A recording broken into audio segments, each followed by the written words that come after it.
சுமார் 1700 ஆண்டுகளுக்கு முன் தமிழகம் மூவேந்தர்கள் எனப்படும் சேர சோழ பாண்டிய அரசர்களால் ஆளப்பட்டு வந்த காலம்.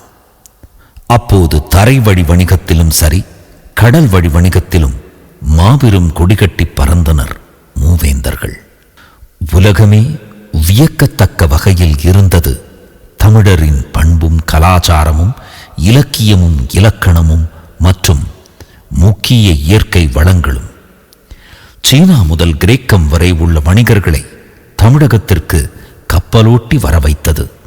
மூவேந்தர்களும் ஒருவருக்கு ஒருவர் வணிகத்தில் யார் மேலே வர வேண்டும் என்பதில் போட்டியிட்டுக் கொண்டிருந்த காலமும் அதுதான்.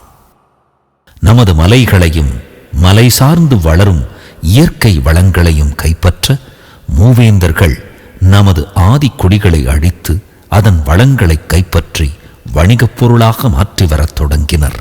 அதே சமயத்தில் போரில் தோற்று தங்கள் வாழ்வாதாரத்தை இழந்த குடிகள் கடையேடு வள்ளல் என்று இன்றும் போற்றப்படும் பாரி இருக்கும் பரம்பு மலைக்கு குடியேறினர். பலமுறை பலவிதமாக பரம்பின் வளங்களை வணிகப் பொருளாக்க பல அரசர்களும் சிற்றரசர்களும் முயன்று தோல்வியையே தழுவினர். இதில் சேர மன்னன் தன் தந்தையை இழந்தான். பாண்டியனும் தனது வணிகத் துறைமுகத்தை பாரியின் படையிடம் இழந்தான். சோழர்களோ பரம்பின் பெட்டகத்தை அடைய விடாமுயற்சி செய்து கொண்டிருந்தனர்.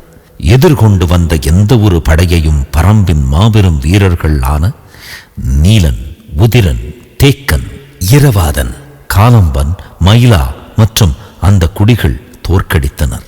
இப்படி பாரியின் புகழ் பார்போற்ற பரவியது. பாணர்கள், புலவர்கள் பாரியை பாடி கொண்டாடி கொண்டிருந்தனர்.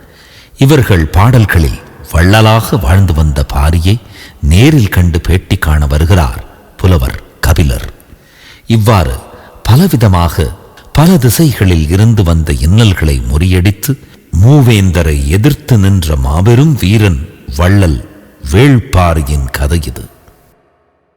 சு. வெங்கடேசன் அவர்களின் நாவலையும் புறநானூற்றின் சில பாடல்களையும் கொண்டு பாலா கண்ணன் எழுதிய இந்த வேள்பாரி நாடகத்தை உங்களுக்கென இயக்கியவர் நவீன் நாதன்.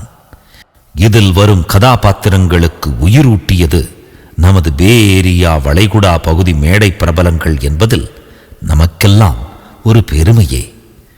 ஷண்முகா தியேட்டர்ஸ் தயாரிப்பில் நவீன் நாதன் இணைந்து வழங்கும் வேள்பாரி.